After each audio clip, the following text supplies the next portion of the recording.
بسم الله الرحمن الرحيم. بسم الله ما شاء الله لا يسوق الخير إلا الله. بسم الله ما شاء الله لا يصرف سوء إلا الله. بسم الله ما شاء الله ما كان من نعمة فمن الله. بسم الله ما شاء الله لا حول ولا قوة إلا بالله. بسم الله والحمد لله والصلاة والسلام على رسول الله سيدنا ومولانا محمد ابن عبد الله وعلى آله وصحبه ومن والاه. اللهم رب اشرح لي صدري ويسر لي أمري واحلل عقدة من لساني يفقهوا قولي. ربي زدنا علما ويقينا وارزقنا فهما. اللهم ارزقنا فهم النبيين وحفظ المرسلين وإلهام كإلهام الملائكة المقربين. سبحانك لا علم لنا إلا ما علمتنا إنك أنت العليم الحكيم. وتب علينا يا رب إنك أنت التواب الرحيم. اغفر لنا وارحمنا وأنت خير الراحمين فانصرنا على القوم الكافرين. اللهم يا من وفق أهل الخير وأعانهم عليه فقنا اللهم للخير وأعنا عليه. اللهم أعنا على ذكرك وشكرك وحسن عبادتك. اللهم هذا منك وبك وإليك ولا حول ولا قوة إلا بك. وصلى الله على سيدنا محمد وآله وصحبه وسلم. الحمد لله رب العالمين.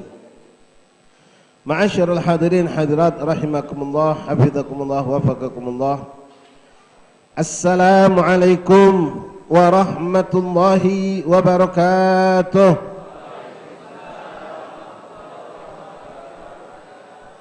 Yang kami muliakan, yang kami banggakan segenap pengurus Masjid Al-Amanah, terkhusus jajaran ketua dan staf-stafnya, yang insya Allah semua yang anda lakukan untuk melaksanakan ini acara tidak akan menjadi sesuatu yang sia-sia di hadapan Allah, akan menjadi suatu ganjaran yang besar di sisi Allah Subhanahu wa Ta'ala. Yang kami cintai tokoh ulama, para sepuh, orang-orang tua, aparat, barangkali juga yang hadir bersama kita, dan yang kita cintai, yang kami banggakan rekan-rekan para pemuda khususnya, dan orang-orang tua yang hadir pada malam hari ini, yang mana kita semua insyaallah dikehendaki Allah, dipilih oleh Allah. Kita dikehendaki Allah berarti kita termasuk insyaallah orang yang dicintai oleh Allah. Rasulullah sallallahu alaihi wasallam mengatakan dalam sebuah hadisnya, "Idza ahabballah 'abdahu ista'malah."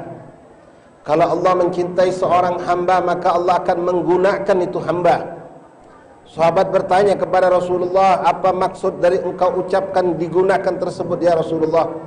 Maka Rasul mengatakan, yaitu orang tersebut ditetapkan Allah untuk melakukan amalan-amalan, perbuatan-perbuatan yang baik. Ma'asyal ikhwan rahimakumullah, yang beruntung malam ini kita semua yang hadir beruntung. Yang punya niat pengen hadir tapi ada uzur juga beruntung. Namun yang paling beruntung pengurus masjid dan panitia. Ini panitia banyak sekarang Pak. Kemarin panitia 17-an. Ada panitia panjat pinang, panitia lomba, panitia. Tak tahu kita itu panitia itu untung dah di akhirat. Dia mungkin boleh jadi untung kalau niatnya menyenangkan masyarakat atau warganya dengan mengadakan lomba-lomba misal. Selagi lomba-lomba yang dilakukan untuk 17-an kemarin tidak bertentangan dengan syariat Islam. Kalau sudah bertentangan dengan syariat Islam, ada unsur judinya, ada buka auratnya, ada kumpul laki perempuan dengan tanpa hijab, tanpa pembatas, maka jelas itu panitia bukan beruntung Pak, buntung. Dia yang bertanggung jawab di akhirat nanti. Dia akan bertanggung jawab di hadapan Allah atas maksiat-maksiat yang terjadi. Tapi kalau kemarin dilakukan dengan baik, ya mungkin hari ini masih juga nyambung. Nyambut 17 ini kadang-kadang seminggu udah selesai nyambutnya.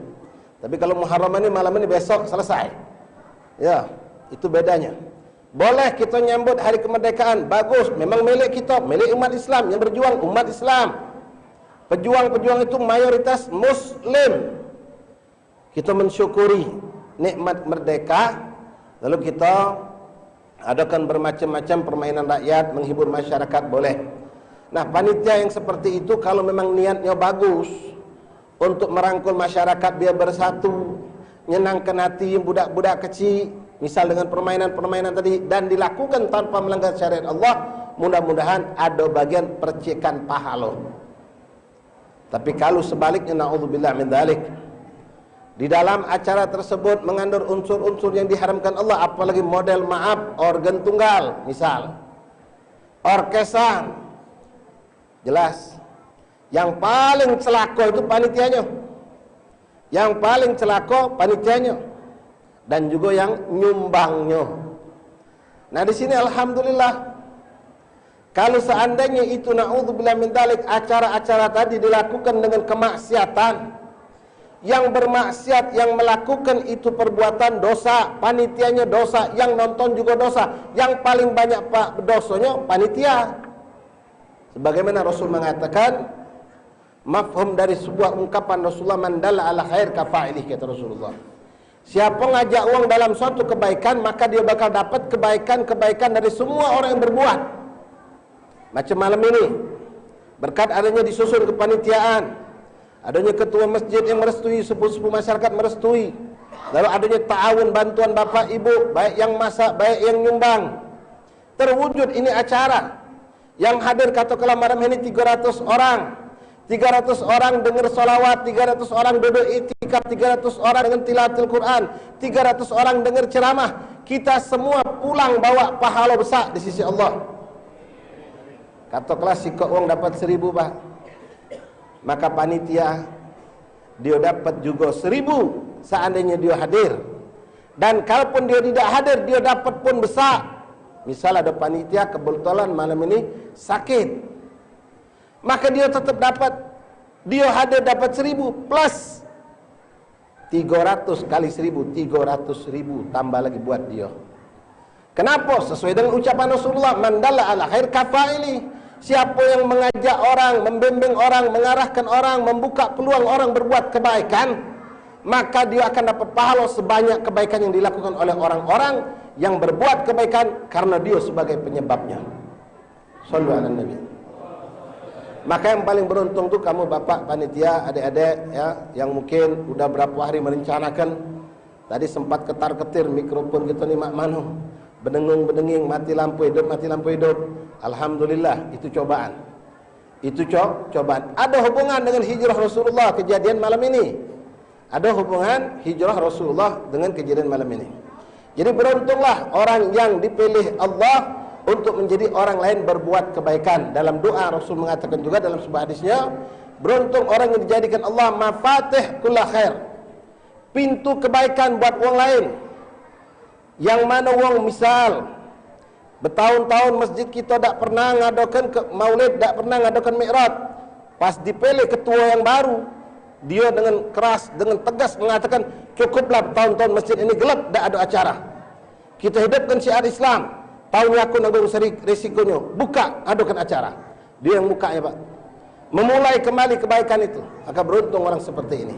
Tapi sebaliknya, na'udzubillah min dzalik, kalau menjadi maghalik kulla khair atau mafatih kulla syar, dia dijadikan Allah orang yang justru menutup pintu kebaikan. Dulu kalau malam Jumat ada tahlilan, semenjak kiai itu masuk ke sini lain pahamnya, tahlilan bid'ah, tak boleh lagi. Ini celaka yang model macam ini. Mafatih kulla syar, membuka pintu keburukan. Dulu dah ada orang buka kelab malam, kafe, segala macam tempat maksiat di lingkungan kita. Semenjak camatnya si fulan atau lurahnya si fulan, misal, dia yang berani muka, lajulah, tak apa-apa. Nah, ini celaka yang macam itu, Pak. Na'udzubillah min dzalik. Alhamdulillah, semua alhamdulillah, terima kasih banyak panitia, ketua masjid, pengurus masjid, ibu-ibu dan semua warga yang berkat Anda kita pun di sini mendapatkan banyak kebaikan.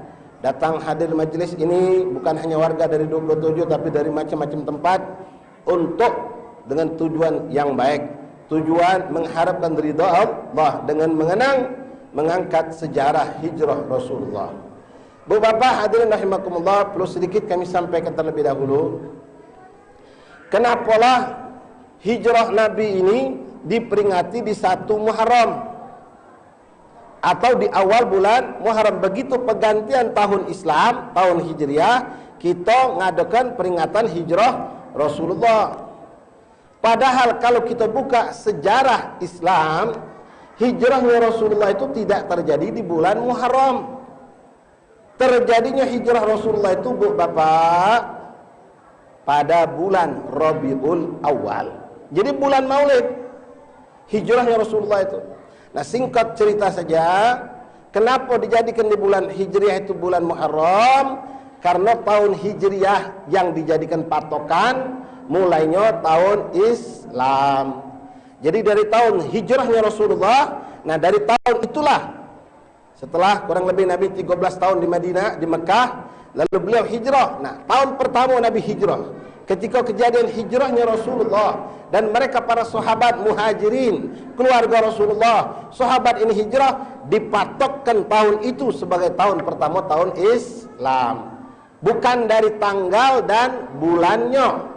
Kalau tanggal dan bulannya itu di bulan Rabiul Awal. Bahkan sebagian ahli sirah mengatakan pas juga sama dengan lahirnya Rasulullah di hari Senin tanggal 12 Rabiul Awal. Ma'asyiral ikhwan rahimakumullah, kalau bicara tentang bid'ah, ini perlu kita tahu juga, Pak. Gawe-gawe macam ini banyak ada wong-wong yang sedikit-sedikit bid'ah. Ya, sedikit-sedikit bid'ah. Jadi saya lewat kebetulan sebelah sana, saya lihat ada masjid. Lalu di masjid itu ternyata ada juga radionya. Nah, radionya itu radio Roja. Roja itu yang setahu saya, kalau salah minta maaf, itu Wahabi. Ya, berbeda dengan kita Ahlus Sunnah wal Jamaah. Memang ajarannya banyak ngajar ke sunnah, banyak ngajar ke yang baik-baik, tapi jangan lupa ada juga yang bertentangan dengan akidah kita. Kumpul macam ini haram jadi ya. Tak kata zaman Nabi. Bid'ah. Dia cuma pemikiran mereka kalau bid'ah itu apa yang tak kata zaman Nabi. Diadakan, maka bid'ah itu. Kalau bid'ah itu sesat, kalau sesat masuk neraka. Jadi seluruh masjid musola yang adakan perayaan Maulid Nabi, Isra Mi'raj, tahun baru Islam dianggap sesat. Dianggap naudzubillah masuk neraka. Panggil dia. Tanya dia. Tanya sama dia, kau lahir tahun berapa Hijriah? Kalau dia pacak nyebutkan, nah kau ni bid'ah juga. Ngapa kau pakai tahun Hijriah? Tahun ini tahun berapa? 1441 selesai, 42 kata dia. Bid'ah. Tahun baru Hijriah ini termasuk bid'ah yang terbesar dalam Islam, Pak. Bid'ah yang terbesar dalam Islam adanya tahun baru Hijriah. Kenapa? Zaman Rasulullah tidak ada tahun Hijriah. Sampai Rasulullah wafat tak ada. Nabi pernah, carilah Pak, di ucapan Rasulullah. Misal macam kita kan banyak kalau ceramah nyebutkan tanggal, kejadian dan tempat. Pada hari ini macam kita proklamasi, nyebutkan tanggal 17 Agustus tahun 1440, tahun 1945. Dengan ini kami bangsa Indonesia menyatakan kemerdekaannya. Nyebut ke tahun. Zaman Rasulullah ada, Pak, Nabi nyebutkan? Tak ada. Tidak ada ucapan dalam Quran yang menyebutkan tentang tahun Hijriah, tapi bulan ada, tanggal ada, disebutkan banyak dalam hadis Rasulullah. Tak lama lagi kita bakal ngadakan juga insyaAllah hari Asyura, santunan anak yatim. Di sini pun Masya Allah masjid kita punya perhatian dengan anak yatim. Nah, tanggal sudah ada, Pak, dari zaman dulu sebelum Rasulullah. Bulan sudah ada dari zaman dulu sebelum Rasulullah. Bahkan dari zaman Allah ciptakan bumi dan langit, Allah sudah menetapkan adanya bulan, 12 bulan. Hari pun sudah ada dari semenjak Allah ciptakan langit dan bumi. Rasul menyebutkan dalam sebuah ungkapan hadisnya tentang fadail yaumul jum'ah. Rasul mengatakan yaumul jum'ah yaum khuliqa Adam. Hari Jumat adalah hari yang mana Allah menciptakan Nabi Allah Adam alaihissalam. Artinya sebelum Nabi Allah Adam lahir, hari itu sudah ada. Bulan sudah ada dari dulu juga. Tanggal 10 Muharram yang sebentar lagi akan kita sambut bersama hari Asyura. Di negeri kita sebut hari raya anak yatim, dah apa-apa. Nah, itu maaf termasuk juga bid'ah. Carilah di kitab mana dah ada yang menyebutkan hari Asyura hari raya anak yatim. Ngapa pacak di Indonesia disebut hari raya anak yatim? Ini bid'ah. Termasuklah yang saya katakan tadi, tahun Hijriah adalah bid'ah yang terbesar termasuk dalam Islam. Tapi kita ahli sunnah wal jamaah apa? Memandang bid'ah itu ada dua, Bu. Ada bid'ah hasanah, ada bid'ah dhalalah. Ada bid'ah yang menyesatkan, tapi ada bid'ah yang tidak menyesatkan. Bahkan membimbing umat untuk lebih dekat kepada Allah. Termasuklah tahun Hijriah ini. Zaman Rasulullah dah ada tahun Hijriah. Zaman Sayyidina Abu Bakar Siddiq pun belum ada. Adanya kapan? Di zaman Khalifah Sayyidina Umar bin Khattab radhiyallahu an. Beliau dengan mufakat para sahabat Rasulullah ingin mencatat sejarah Islam. Ingin mencatat sejarah Islam. Kenapa orang-orang yang menjadi tokoh-tokoh sejarah sudah banyak yang wafat, sudah banyak hijrah. Mereka khawatir sejarah kehidupan Rasulullah, perkembangan Islam di Mekah terutama, perkembangan tahun-tahun pertama Nabi waktu di Madinah itu akan hilang dan tak tercatat. Maka mereka kumpul memutuskan harus dicatat. Kumpulkan orang-orang yang masih hidup, kumpulkan orang-orang yang tahu dan ikut dalam peristiwa ini dan itu. Maka mereka mulai mencatat, Bapak hadirin, ibu-ibu rahimakumullah. Nah, ketika mencatat itu, mereka ini bingung. Misal mereka tahu Rasulullah lahir hari Senin, tanggal 12 Rabiul Awal. Tahunnya bingung. Sebutan tahun gajah itu kita nyebutnya. Mana ada Nabi ngomong aku lahir tahun gajah? Kita nyebut karena adanya peristiwa Abraha yang pengen ngancur ke Ka'bah, yang dia naik gajah. Nabi Muhammad menikah, belum ada tahunnya. Kejadian macam-macam kejadian. Tahu tanggal, tahu bulan, tahu tempat, tapi tahun mereka tidak tahu. Maka untuk mencatat mereka pun akhirnya mencari. Dengan apalah kita mencatat tahun ini? Waktu itu di kalangan orang non-muslim kafir sudah mengenal tahun. Tapi umat Islam tidak kepengen sama dengan wong kafir. Maka mereka berembuk, Bapak Ibu rahimakumullah. Akhirnya singkat cerita disimpulkanlah tahun Islam. Sekali lagi, tahun Islam, bukan tahun Arab. Kalender Islam, bukan kalender Arab. Dimulai, dihitung 1 tahun pertama daripada tahun Islam dengan tahun hijrahnya Rasulullah. Maka dimulailah dihitung tahun kejadian perang Badar misal. Kejadian pada tahun kedua Hijriah. Perang Uhud setahun kemudian. Fatul Makkah tahun 7 Hijriah. Terus Nabi mana yang sebelum tahun Hijriah? Kan banyak kejadian sebelum hijrah Rasulullah. Peristiwa di Mekah itu banyak sekali kejadian. Kapan Sayyidina Abu Bakar masuk Islam, kapan Sayyidina Umar masuk Islam, kapan si fulan masuk Islam. Kejadian ini, kejadian itu, maka disebut dengan istilah tahun sekian sebelum hijrah. Tahun sekian sebelum hijrah. Atau disebut juga dengan tahun kenabian. Bapak Ibu hadirin rahimakumullah, itu pertama yang harus kita pahami tentang tahun Hijriah ini.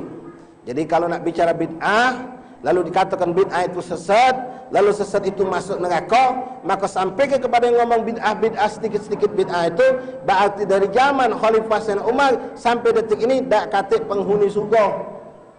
Masuk neraka galau kita dengan cara pemikiran kamu, tapi yang mengatakan segala hal yang dak ada zaman Nabi adalah bid'ah itu sesat. Tapi kalau cara pemikiran kita, ulama-ulama kita ahli sunnah wal jamaah, maka kita bahkan justru dengan ajaran tahun Hijriah menunjukkan kita punya kebanggaan dengan Islam.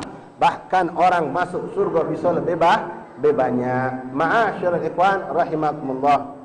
Bicara tentang hijrah Rasulullah, kalau kita cerita Pak, tertegak saya di mimbar ini 2-3 jam tak selesai. Karena perjalanan hijrah sebelum terjadinya hijrah banyak peristiwa yang terjadi. Lalu perjalanan kejadian malam di saat Rasulullah hijrah hijrah pun banyak kejadian yang terjadi. Lalu perjalanan Rasulullah ketika meninggalkan rumahnya lalu ke rumah Sayyidina Abu Bakar Siddiq menuju kepada Yathrib atau Madinah pun banyak kejadian yang terjadi. Namun di sini kami akan sampaikan beberapa poin-poin tentang kejadian-kejadian tersebut yang mudah-mudahan menjadi ibrah dan hikmah yang kita bisa petik. Ma'asyiral ikhwan rahimakumullah. Kejadian hijrah Rasulullah ini adalah bentuk benar-benar suatu pengorbanan. Berkorban demi agama. Rasulullah dan mereka para sahabat itu terusirkan. Mereka tidak mampu untuk terang-terangan ibadah di Mekah. Mereka tidak mampu untuk terang-terangan buka majlis. Kejadian zaman itu macam zaman kita sekarang Pak kemarin. Tapi sekarang alhamdulillah, ya sekarang sudah ada kebebasan. Sudah bisa duduk rapat, sudah bisa sholat rapat. Walaupun maaf masih ada beberapa tempat yang mereka masih belum normal. Kalau kita sudah normal, alhamdulillah. Nah, zaman di Mekah serba sulit. Bahkan kada orang yang berani menampakkan terang-terangan tentang keislamannya, mereka akan diganggu. Bahkan Rasulullah sendiri sering dicoba untuk dibunuh oleh orang-orang kafir. Singkat cerita, sampailah datang perintah dari Allah menyuruh Rasulullah dan mereka para sahabat berhijrah ke kota Madinah yang dulu belum disebut Madinah, namanya masih Yathrib. Perjalanan bukan gampang Pak. Ulama ada yang mengatakan 2 minggu. Rasulullah dan mereka para sahabat ini berjalan bukan dengan fasilitas yang super nyaman, bahkan sebaliknya. Mereka tidak dikawal dengan pengawalan yang ketat, bahkan sebaliknya terancam. Kalau ada yang ketahuan dari umat Islam hijrah, mereka bakal ditangkap dan mungkin dibunuh. Mereka Pak hijrah itu kita sering zaman sekarang dengar ada anak-anak muda disebut oleh kawannya, ini kawan saya Ustaz baru hijrah.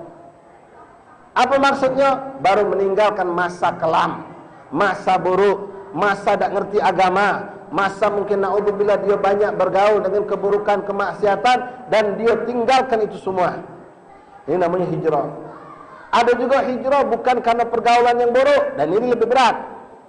Dia selama ini menikmati hidup dengan segala kenikmatan, rumah mewah, kendaraan mewah, jabatan tinggi, duitnya hebat, tapi maaf sumber rezekinya haram. Setelah dapat hidayah bimbingan dari Allah lewat dengar ceramah seorang ustaz atau terbaca di satu tulisan, dia baru sadar kalau selama ini sumber rezekinya itu haram. Dan Rasul mengatakan orang yang makan haram itu akan selalu bermaksiat dan disebut hijrah. Sesuai dengan apa yang pernah disabdakan Rasulullah SAW, al-muhajir man hajara minas su'. Orang yang dikatakan muhajir adalah orang yang berhijrah meninggalkan suatu keburukan kepada suatu yang baru. Dulu waktu kami mondok di Bekasi di Al Khairat Pak, itu tidak jauh dari pesantren kami ada wong. Maaf, dia pekerja di bank Pak, bank konvensional, punya jabatan tinggi, punya penghasilan besar. Setelah dapat hidayah dari Allah, dapat taufik dari Allah, singkat cerita dia pengen hijrah. Tak gampang Pak. Biasa serba ada, biasa serba lemak, duit numpuk, segala macam dia dimudahkan, dihormati. Nah tapi dia sadar ini gawe tak benar, sumber rezekinya haram. Jadi berperang hatinya Pak. Alhamdulillah jiwanya, kebersihan hatinya menang, sehingga dia memutuskan untuk meninggalkan pekerjaan yang buruk itu. Ini kejadian tahun-tahun 90-an Pak.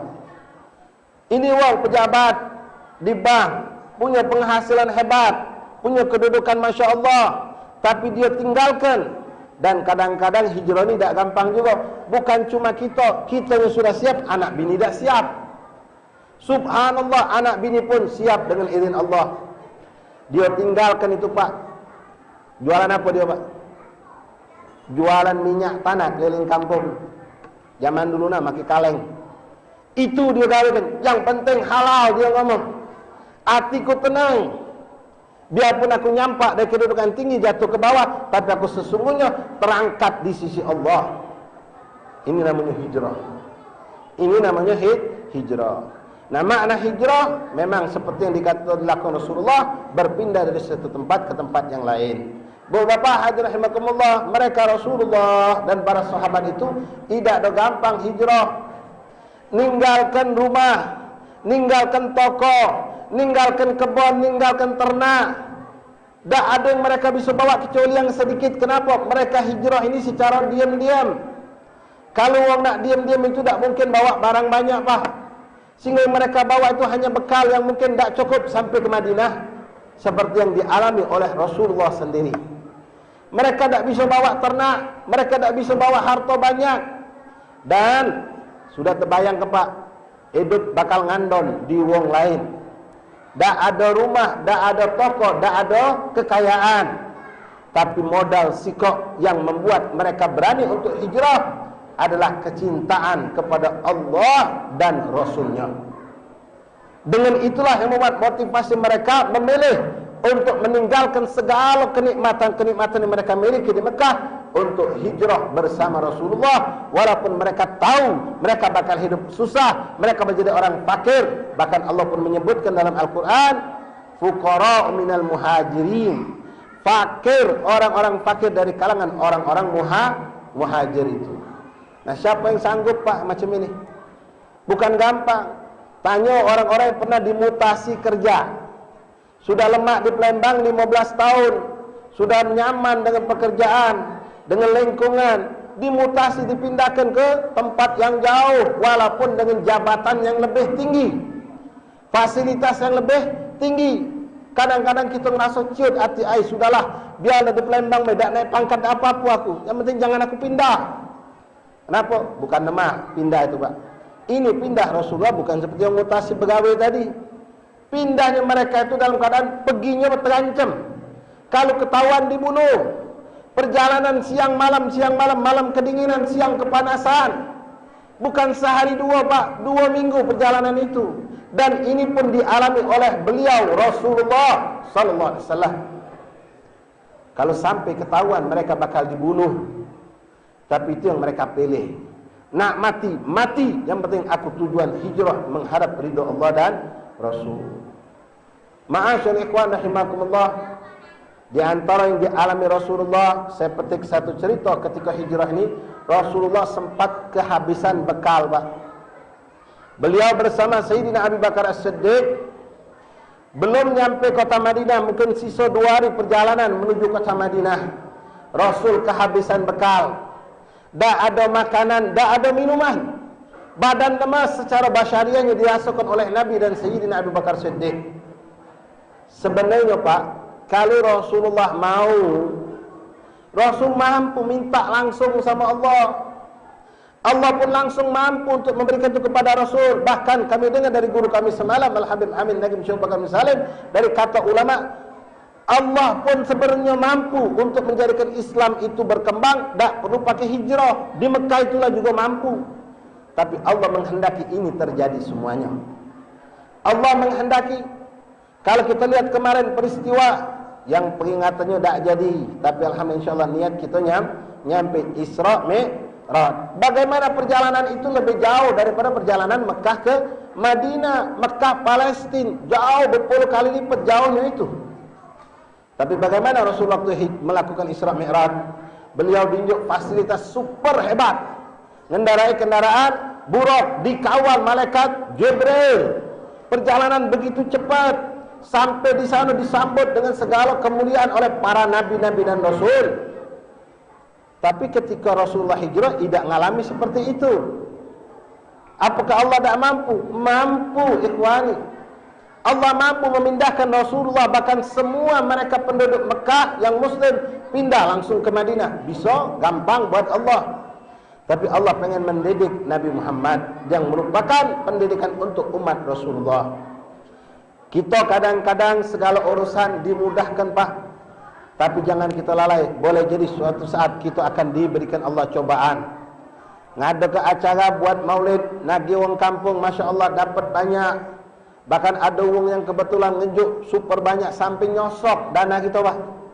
Dana buat maulid butuh 30 juta, kita terpegang 60 juta.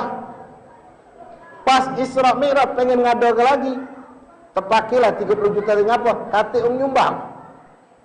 Masih untung ada sisa 30 juta sisa maulid. Pas tahun ini ngadakan tahun Hijriah, kedau sana kedau sini, oi lagi Covid kata orang. Tak usah pulang ngadakan acara kamu ke masjid, lagi susah galau. Subhanallah. Salah kita. Sampai kita tahan nak nyual, milik kita tahan berutang kita. Nah, ini kecil pengalaman yang kita alami untuk berjuang di jalan Allah. Kemarin dimudahkan Allah. Hari ini kita dicoba oleh Allah, susah. Nak nyari orang nyumbang, salah. Nak ngenjuk hadiah untuk masjid ini untuk acara, tak ada. Tapi kemarin dimudahkan Allah. Nah, itu salah satu yang pernah dialami Rasulullah. Ikhwan rahimakumullah, Bu, Rasulullah pernah waktu itu kehabisan bekal bersama Sayyidina Abu Bakar Siddiq. Beliau berjalan dan berjalan sampailah akhirnya beliau masuk suatu kampung. Kampung itu tidak banyak rumah-rumahnya. Lalu beliau perhatikan kalau baik ada wong yang keluar dari rumah, karena Nabi wong asing. Nabi orang asing. Nak ngedar rumah si asing tidak kenal, Pak. Berharap kalau baik ada orang keluar dari rumah. Subhanallah, tak ada orang yang keluar dari rumah situ. Sampai akhirnya Nabi kandung ngerasa begitu panas, capek, letih, haus dan lapar. Beliau mencari tempat yang rindang, satu pohon dekat satu rumah. Duduklah beliau di situ, Pak, bersama Sayyidina Abu Bakar Siddiq radhiyallahu an, dalam keadaan perjalanan yang sudah sangat mencapekkan, letih, bekal tak punya habis. Ketika duduk, apa Nabi? Ya Allah, kami lapar, tunjuklah kami makan. Tidak. Malu Rasulullah, Pak. Aku ni lagi dicoba oleh Allah, aku tak boleh manja. Ini yang diajarkan Rasulullah buat kita. Jangan kita ni terlalu manja. Nabi kalau nak minta, dinjau. Tapi Nabi sabar. Sampai akhirnya Nabi terdengar dari rumah yang dekat itu ada suara kambing. Suara kambing. Nah, Nabi yakin, kalau ada kambing bersuara, pasti ada uang di dalam ini. Maka Rasulullah bersama Sayyidina Abu Bakar Siddiq mendekati rumah itu, Pak. Beliau beranikan ngetok rumah itu. Setelah diketok, ternyata di dalam ada suara. Bu, dengar Bu, ini Bu. Suaranya suara orang betina. Lalu Sayyidina Abu Bakar Siddiq ngomong, kalau bahasa cerita kita, Pak, ya. Wahai ibu, adakah suami kau di rumah ini? Apa betina itu? Tak kata laki aku lagi ke Mekah. Dia lagi belanja untuk kebutuhan kami. Biasa memang 2 minggu sekali belanja. Mungkin besok bakal balik. Apa ibu itu ngomong? Keluar rumah nemui, tidak. Apa nyuruh masuk dulu? Tidak. Tak dibukanya pintu untuk Rasulullah. Kenapa? Nyago harga dirinya. Karena dia tahu yang di luar itu bukan muhrimnya, bukan keluarganya. Jadi Nabi di luar. Lalu Rasul ngomong, Sayyidina Abu Bakar Siddiq, apa kita ngomong kalau kita boleh minta bantuan? Coba, kata Rasulullah. Wahai ibu, kami dua ni pun perantau, kata Sayyidina Abu Bakar Siddiq. Kami dalam keadaan kelaparan, kehausan, tak punya bekal. Habis bekal kami, apakah engkau punya makanan atau minuman yang bisa diberikan kepada kami? Si ibu ini ngomong, minta maaf, lagi kosong. Ini laki aku lagi belanja ke Mekah sana. Mungkin besok pagi baru dia balik. Lalu Rasul ngomong, aku mendengar ada suara kambing di rumah ini. Barangkali ada susunya kambing itu yang bisa kami minum. Maka dijawab ibu ini, tidak ditemuinya. Cuma jawab-jawaban lewat dinding. Memang itulah yang harus kita lakukan sebetulnya. Ini kadang-kadang zaman sekarang laki tak kata, ada tamu datang, ajak masuk ke jero. Mana boleh. Apalagi tak kata uang pula di jero tadi. Fitnahnya besar zaman sekarang. Nah, ibu bapak rahimakumullah, ketika dia ngomong dengan Rasulullah, ngomong minta kalau barangkali ada susu kambing, ibu ini ngomong, minta maaf, kambing yang ada itu memang punya kami, tapi kambing-kambing kecil yang usianya belum sampai setengah tahun, belum ada susunya. Belum ada susunya. Lalu Rasulullah terdiam. Rasulullah mengangkat kepala, ya Allah tolonglah. Tapi tak minta langsung. Lalu Rasulullah ngomong, wahai Abu Bakar, omongkan sama ibu itu, kalau dia mengizinkan kambing kecil itu mentu ke, biar kita peras susunya. Sayyidina Abu Bakar Siddiq secara akal bingung, tapi dia tahu ini Rasulullah. Dia sering menyaksikan mukjizat Rasulullah. Lalu disampaikan oleh Sayyidina Abu Bakar Siddiq, wahai ibu, kata saudaraku ini, temanku ini, dia ngomong mentu kebai sikok kambing kecil itu yang kata ibu dah ada susunya. Oh, mak mana itu? Ini bahasa dialog kita cerita Pak ya. Kambing masih kecil, mana ada susunya? Mentu kebai dulu. Penasaran ibu ini. Nyelik dari tirai rumahnya. Pas nengok muka Rasulullah langsung lega hatinya. Dia yakin ini bukan orang penipu. Ini muka bukan muka orang penipu. Nengok muka Rasulullah. Dan dia bingung juga ketika Rasulullah dialog dengan Sayyidina Abu Bakar Siddiq. Sayyidina Abu Bakar selalu ngomong, ya Rasulullah, ya Rasulullah. Siapa Rasulullah itu? Dia kenal Allah, tapi dia tak tahu tentang Nabi Muhammad. Jadi dia bingung. Nengok muka Rasulullah begitu indah, terang benderang, tak ada satu pun terlintas akan muncul dari muka Rasul suatu kebohongan. Maka ibu ini pun bergegas mentu ke kambing kecil. Bukanya pintu, mentunya ditangkap oleh Sayyidina Abu Bakar Siddiq. Lalu Rasulullah ngomong, minta bokol di bahasa kita Pak. Minta wadah kalau ada untuk susu. Tambah bingung ibu ini. Susu tu tak kate. Laku bentuk ke kambing minta wadah pula. Tapi dijingoknya lagi muka Rasulullah.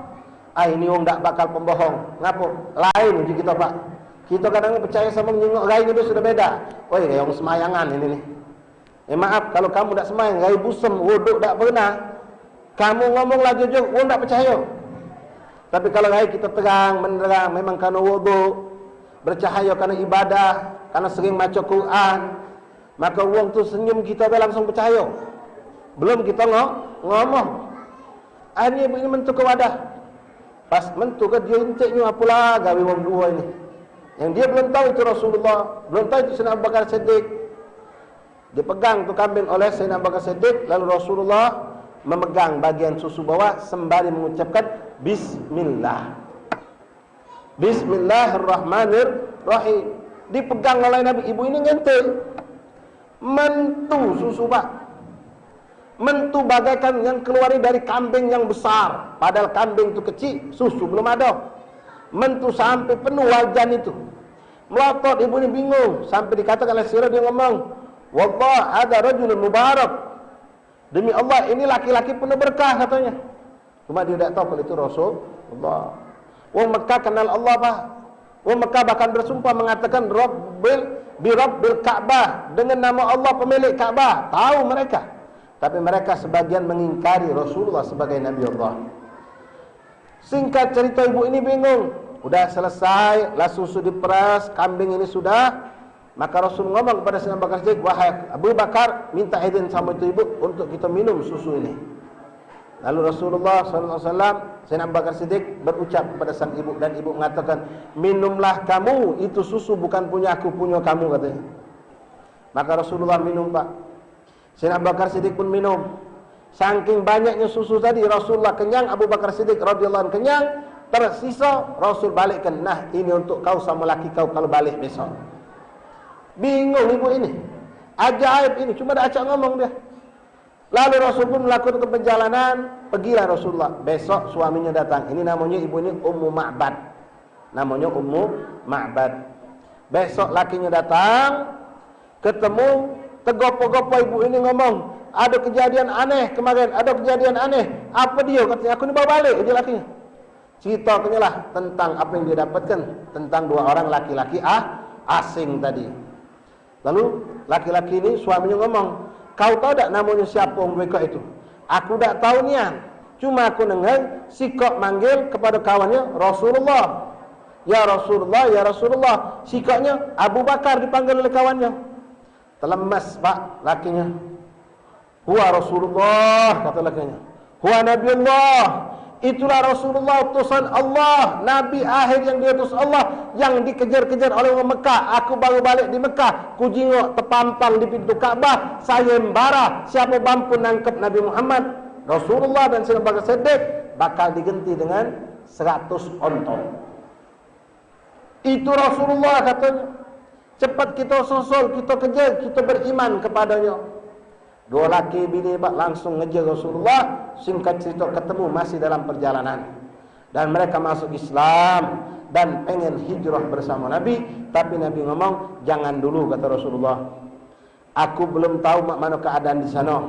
Kaget kalau kamu sudah dengar Islam di sana, keadaanku dan umatku sudah mapan, sudah bagus, barulah kamu hijrah. Sampailah beberapa tahun kemudian mereka hijrah bergabung dengan Rasulullah.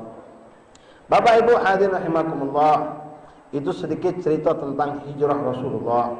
Saya tidak cerita tentang bagaimana keadaan di gua.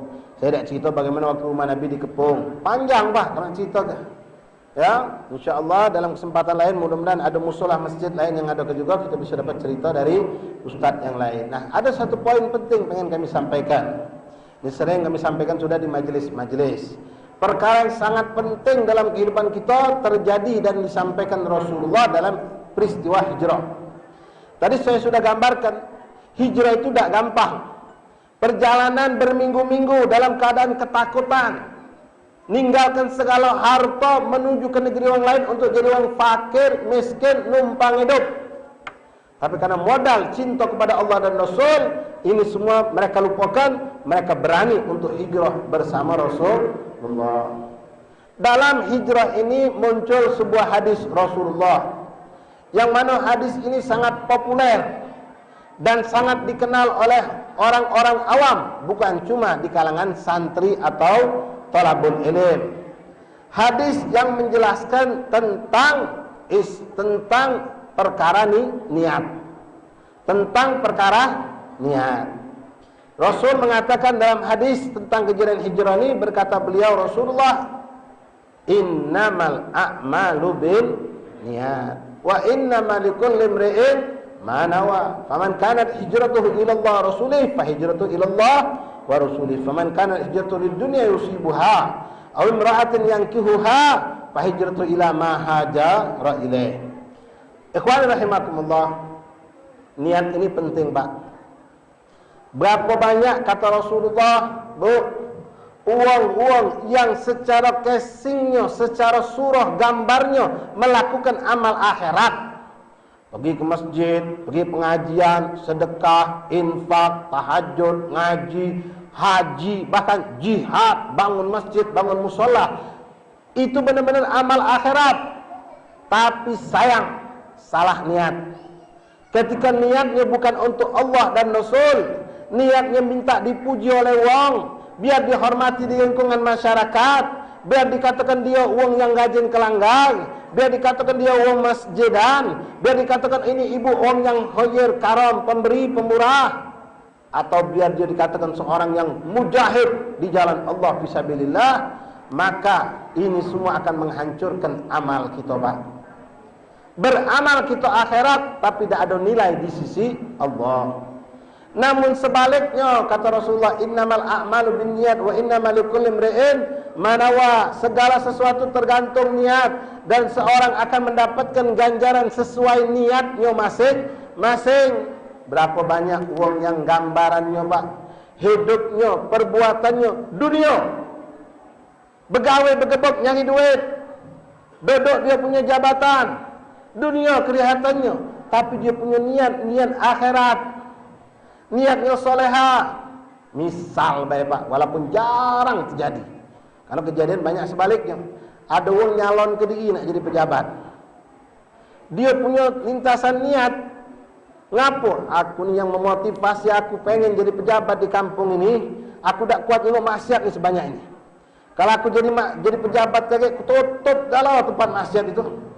Ku hidup ke majlis-majlis. Kan ku santuni orang fakir miskin. Akan ku rapi ke semua tempat-tempat yang di sini perlu ku rapikan. Uang rendah ku angkat derajatnya, uang sombong ku jatuhkan baik dia dah jadi orang sombong. Akan ku inikan dan aku ini macam-macam niat solehahnya, Pak. Nah ini uang punya niat. Jadi dia seorang pejabat, maka dunia. Tapi niatnya akhirat. Cuma maaf, kadang-kadang niat ini lewat. Ketika sudah jadi pejabat, dia suka lupa dengan niatnya. Kalau memang dia tadi tak jadi, Pak, nyalon ke, nak dia dewek berdiri lewat partai apa terserah. Saya dah bahas masalah politiknya, kita bahas masalah niatnya. Niatnya memang itu murni. Kalau aku kaget jadi gaji pertama sampai gaji ke-6, aku akan infakkan, sedekahkan. dak ngapujan wong karena Allah. Subhanallah, dak jadi dia. Dak jadi. Maka semua yang dia niatkan dicatat pahala oleh Allah. Nah, sebab ini hadis muncul, kita kan sudah tahu tadi, Bu. Hijrah itu tak gampang. Nyawa taruhannya, harta hilang, terancam. Nah, Nabi tak kepengen suatu peristiwa yang begitu nilainya tinggi di sisi Allah ini dirusak oleh niat yang salah. Karena Nabi mendapatkan ada dua orang niatnya salah. Niatnya salah. Nabi sudah jawabi ngomong, wahai saudara-saudaraku, payo berejolah kamu, hijrahlah. Aku bakal nyusul, kaget kata Nabi.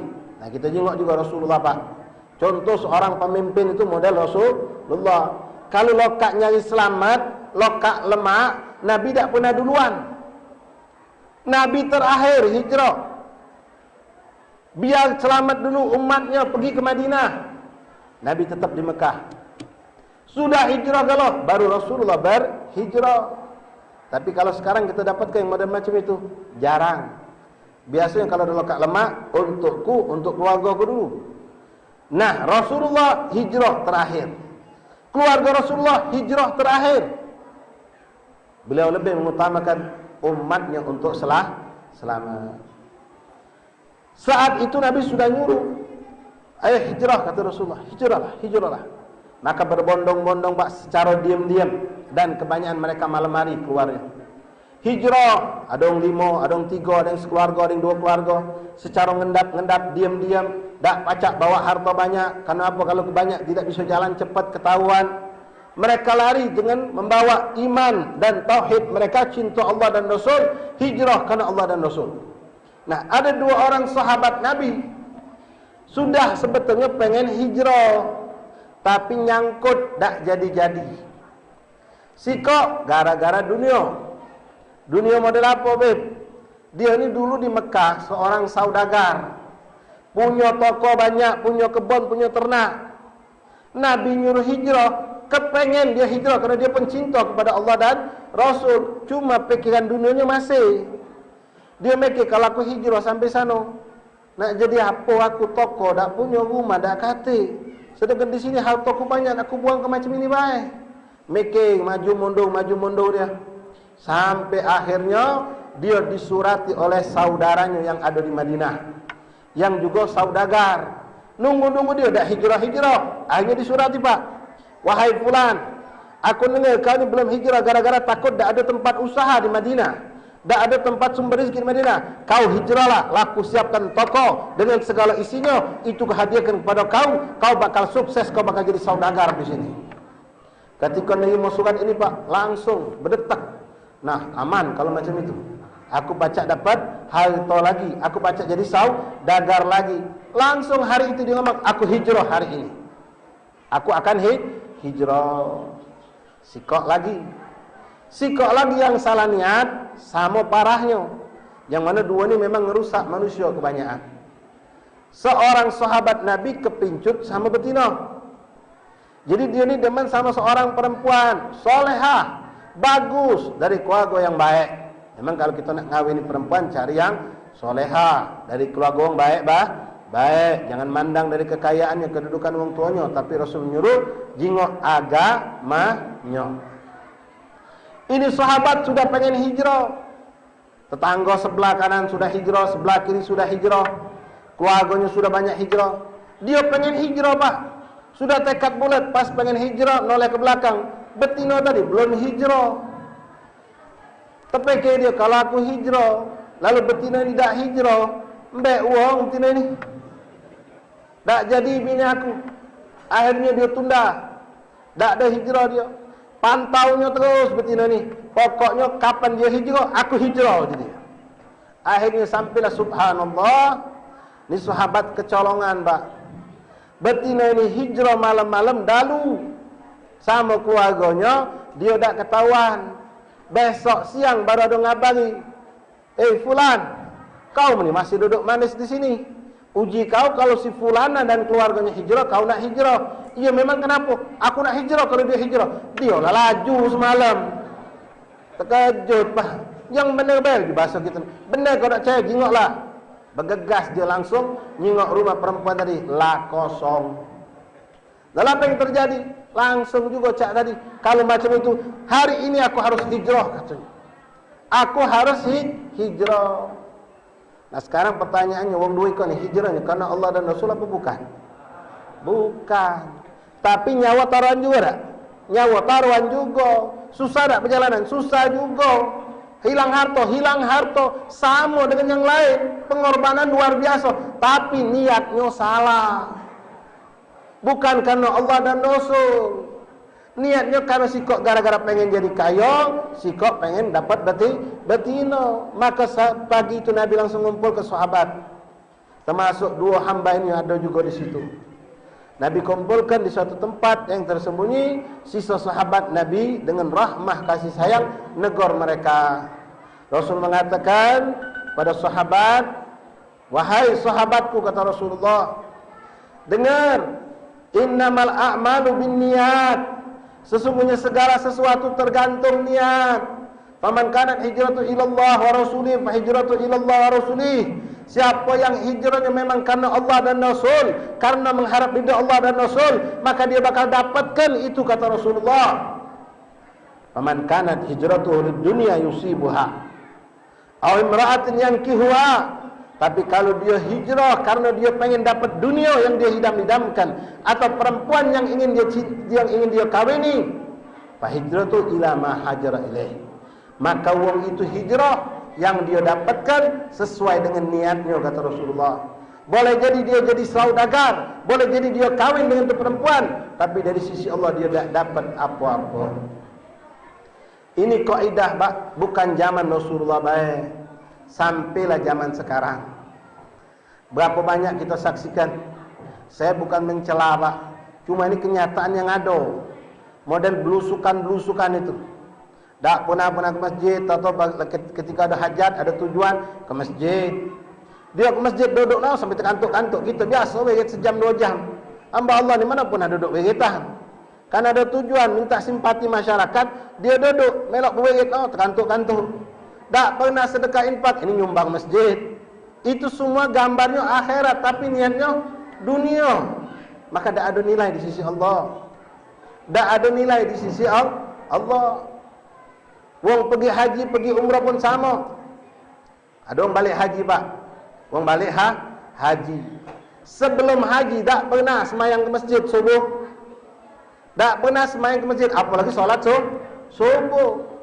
Entah balik haji hari pertama, besok subuh pertama. Kawan ni mana pernah di Mekah beda ada ke Masjidil Haram. Mayang di hotel dia. Pas balik dari haji pak, azan subuh, bini lah rapi lah siap nak ke masjid. Dia masih terkonjol tidur. Bangun ke lakinya. Ayo pak, bangun pak, semayang subuh. Agak lah mayang subuh.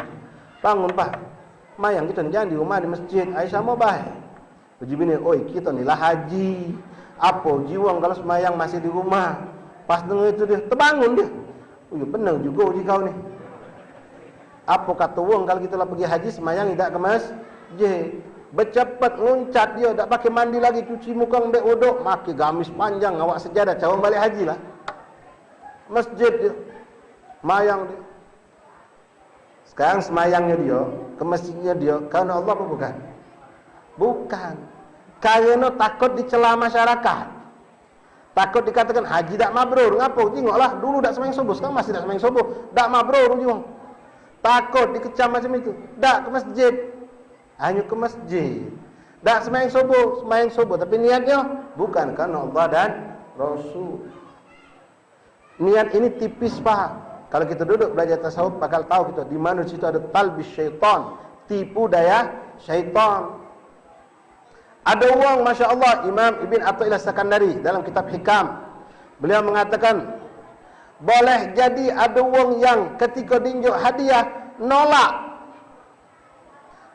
dinjuk hadiah nolak. Itu tidak lebih baik dari orang yang dinjuk nerima, kata beliau. Ada 2 ustaz, misal, minta maaf, Ustaz Ahmad namanya, sikap. Ini ustaz Masya Allah, Kalau ada haji fulan nawari, ustaz nak beli motor berapa? Payut, terima kasih. Jingoknya haji ni umumnya hartanya bersih. Wongnya juga baik memang. Hartanya bersih ni bab pertama, hartanya bersih. Nak motor baru, ustaz, aku jingok motor ustaz ni lah banyak. Ininya sudah mogok cak yang sering. Ya, inilah kena motor aku ni. Aku nak ganti motor baru boleh ustaz? Tak merata kau apa? Tidak, aku betul ada rezeki. Ayolah jual. Masya Allah nerima. Besok ada orang ngenjuk apa lagi? Terima lagi. Yang penting dia punya patokan, wong ini rezekinya halal. Ngenjuknya lillahi ta'ala. Ada sikok lagi namanya Ustaz Hamid. Tak punya motor. Hidupnya Masya Allah sederhana. Datang Pak Haji Ma'mun datang. Ustaz Hamid, aku ni tak kalunya Ustaz nenek jalan kaki ngajar sana sini. Kami nak beli ke motor, Ustaz. Oh, tak usahlah. Terima kasih. Anak biarlah pakai sendal jalan kaki baik. Tunjuk ke orang lain, orang fakir banyak di sana. Tak usahlah aku jadilah ni. Kira-kira Zohir yang mana lebih bagus? Ustaz Hamid. Ngapa? Ustaz Hamid ini, Masya Allah, tak cinta dunia. Ditawari motor, ditolaknya. Yang ini tadi ditawari apa? Laju, terima kasih. Ini uji kita nyingok Zohir. Tapi di sisi Allah ternyata yang ini bukan yang baik. Kata Ibn Athaillah, yang ini nolak. Tak usahlah, terima kasih. Rumah aku macam tak usah dibeneri. Sendal aku macam bagus, baju aku macam tak usahlah. Biarlah terima kasih. Duit kamu tunjuk orang lain baik. Minta dipuji. Minta dikatakan zuhud, tak cinta dunia. Biar orang salut sama dia. Tujuannya berarti dunia. Walaupun dunia duit dilepaskannya, dia kerja dunia pujian. Biar orang salut, oh Masya Allah, Ustaz Hamid tu paling zuhud buat kami. Janganlah orang lain, Ustaz punya mobil motor, dia tak kalah. Tawari orang berapa kali tak kalah. Bangga dia senang. Neraka itu. Celaka itu. Kita tak tahu, Allah tahu, Allah jenguk hati manusia. Inna Allah la yanzur ila ajsamikum wala ila suwarikum walakin Allah yanzur ila qulubikum, kata Rasulullah. Nah, Ustaz Ahmad tadi nerima. Dia jingok wong ni hartanya bersih. Memang motor aku galak mogok. Berapa kali ngajar tak jadi gara tengah jalan mogok. Allah nak tunjuk nikmat, apa salahnya? Aku nikmati. Terpenting tujuan aku ngajar jalan lancar. Aku ngajar lancar. Apa salah? Bagus malah niatnya. Cuma dia dak diungkapkannya. Ada lagi Pak wong yang dinjuk nerima bukan untuk dia. Dia tahu bapa ini, haji ini, tak tahu di belakang sana ada 10 ekor orang fakir. Nah, aku biarlah jadi wasilah, aku terima dari kamu, puntal ke belakang. Ada juga model macam itu. Nah, hati-hati dengan niat ikhwan. Kita ni niat banyak niat salah. Banyak niat salah. Contoh, ya. Anda tak tahu Pak bukaan malam ini apa dia di sini. Apa snack, apa nasi minyak, apa nasi uduk, tak tahu. Nah, kadang-kadang pengurus masjid, apalagi musim maulid, ya, kita catat nian. Kau juga langgar ikhlas kemarin apa dia bukaannya? Nasi minyak Bang Cik. Lauknya apa? Telur sama ayam. Langgar mujahidin apa dia? Langgarnya nasi minyak tapi kambing. Ayam juga katik telur dia. Oh, lebih hebat. Itu nasi odok itu langgar itu. Jadi gembok kita ngapa? Mak mana cara uji ketua masjid cari duit sebanyak-banyak, kita harus lebih hebat dari yang lain. Harus lebih hebat dari yang lain. Andokan kambing, adok ayam. Buahnya kalau mereka pisang, kita anggur. Niatnya apa? Biar orang tahu langgar kita ni ngetop. Masjid kita ngetop. Ini niat tipis ikhwan. Nah, ketika niatnya beloknya biar dipuji, biar orang masuk habis makan ke, oh heboh, bukan cuma 27 nih. Sampai Masjid Agung sampai seberang uru. Heboh masjid kita nih. Oh mantap makan semalam. Lauk galau, nasinya sedikit. Buahnya hebat. Dapat tak itu? Dapat niat kamu tadi. Niat kita dapat dipuji wong, sesuai dengan kata Rasulullah. Sanjung wong, ngetop mungkin viral. Ya, ada budak pula motor noh, fotonya lauk tadi, ngetop. Tapi dapat tak di sisi Allah? Tak dapat. Tapi kalau dia pacak membelokkan niat tadi, kita ni nak ngadu ke maulid. Maulid tu mengagungkan Rasulullah. Yang hadir itu tamu Rasulullah. Jangan malu ke Nabi. Mulia ke tamu Rasulullah. Enjok makan lemak, enjok makanan sedap. Jangan kita kawinan besar-besaran. Ini untuk Nabi. Gawinya sama Pak? Sama. Niatnya beda. Dapat pahala? Dapat. Bahkan Nabi bangga. Jadi niat ini nak dijago. Jangan sampai salah nih niat. Salah niat tergerincing gitu. Ada orang duduk di pasar nyari duit, bergebuk. Jangan kita katakan, "Oi, kau nih nyari dunia, dak pagi, dak siang, dak malam." Kaget dulu, jangan suudzon. Tanya niat dia apa. Ternyata niat dia nih nyari duit, bergebuk, tapi jangan sampai tinggalkan kewajiban. Ya. Ternyata untuk akhirat. Aku ni nyai bergebuk dengan apa? Pengen ngaji ke mak aku. Mak aku tu lah umur 60, aku takut kaget umur dia sampai, dia belum pergi haji. Aku ni lagi nyelengi. Nyari duit untuk mak aku. Aku ni punya dolo, janda, anak yatim 3. Aku ni nyari duit untuk dia. Ternyata subhanallah. Gawe dunia muka toko siang sampai malam sampai. Subhanallah, ternyata bukan untuk dinikmatinya. Tapi untuk sedekah. Untuk umiknya, untuk saudarinya yang janda. Ya alhamdulillah. Mudah-mudahan kalau bayar tahun ini pacak kauban, nyelengi untuk kauban, nyumbang untuk wong yang butuh. Maka ini orang walaupun casingnya dunia, gambarannya dunia, tapi niatnya akhirat, maka dia dapatkan nilai akhirat di sisi Allah. Tapi hati-hati ikhwan, kamu yang sering ke majelis, ya, ngadakan majelis, hadir majelis, menghadiri solat berjamaah dan lain-lain. Kalau niat kita salah, rugilah kita. Dunia kita dapatkan, akhirat kita tidak dapat, dan Allah murka kepada kita. Seakan-akan kita menjual akhirat untuk dunia. Maguskan akhlak biar dipuji wong. Rajin ke masjid biar dipuji wong. Pergi haji ngapa biar balik kaget dihormati wong. Panggil wong Pak Haji misal. Rugi kita. Jadi baguskan niat kita. Niat bagus, insya Allah amal kita menjadi bagus sesuai apa yang dikatakan Rasulullah. Bahkan suatu khususnya kemuliaan umat Rasulullah SAW, wong yang punya niat solehah belum sempat dilakukannya, maka dia diberikan ganjaran pahala sempurna oleh Allah Subhanahu wa Ta'ala. Mudah-mudahan yang ngadakan ini acara, yang ceramah, yang ngaji, yang hadir, yang membantu ini acara, semua niat kita tidak ada dan lain kecuali mengharapkan ridha Allah war Rasul, untuk mencerdaskan umat, untuk menjalin silaturahim, untuk mengagungkan syiar Islam, memakmurkan masjid kita ini insya-Allah, dan niat-niat solehah yang lainnya kita niatkan. Tidak ada satupun niat-niat yang salah di sini insya-Allah taala. Banyak sekali ikhwan kita harus perhatikan tentang niat ini dalam segala lini kehidupan kita. Apapun yang kita lakukan ubah bisa nilai ibadah, seperti tadi kita gambarkan wong yang berdagang, mubah hukumnya menjadi nilai ibadah karena niat soleha. Tapi ibadah justru menjadi nilai dunia kalau kita salah nih niat. Mari, selama ini kita mungkin ada salah niat, kita tobat minta ampun sama Allah, kita hijrah. Selama ini tidak karena Allah ibadah, kita robah untuk menjadi berbuat beramal karena Allah. Semua amal baik kita mudah-mudahan Allah Subhanahu wa taala meridhai kita pada malam hari ini, memberkahi perkumpulan ini, dan Allah bantu kita untuk meluruskan niat kita, dan kita dijadikan hamba Allah yang hijrah dari keadaan yang memang masih banyak lalai, banyak melakukan keburukan maksiat, kepada tidak ada lagi kelalaian dan kemaksiatan, yang sudah baik menjadi istiqomah insya-Allah taala. Bapak hadirin rahimakumullah, mungkin saja bisa kami sampaikan, mudah-mudahan ada manfaatnya. Hadza ma aqulu lakum astaghfirullahi wa lakum. Wassalamualaikum warahmatullahi wabarakatuh.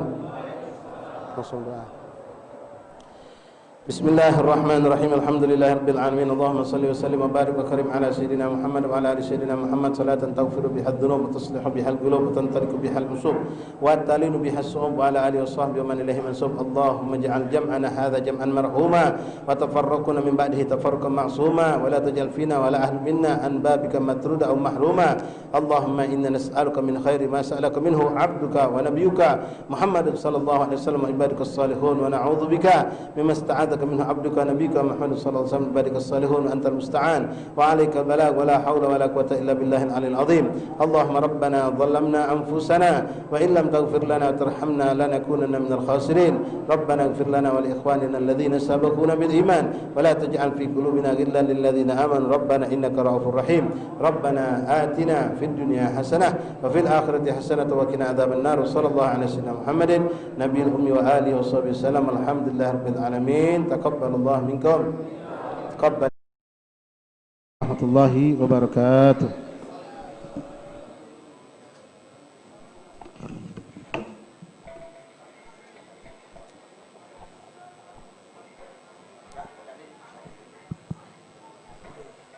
Bapak-bapak, ibu-ibu, hadirin wal hadirat yang berbahagia, dengan terdengar doa tadi maka selesailah pula acara kita pada malam hari ini.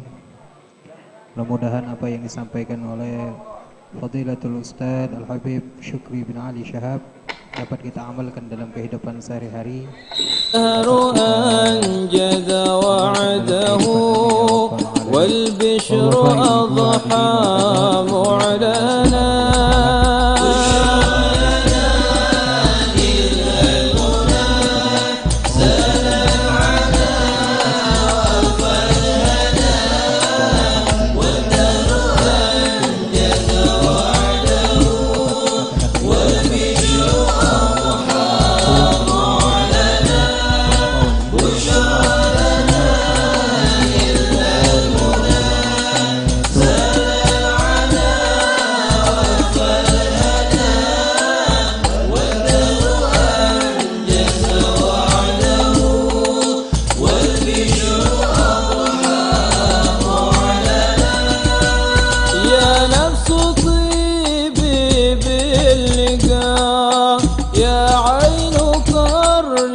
اكتب لنا نحن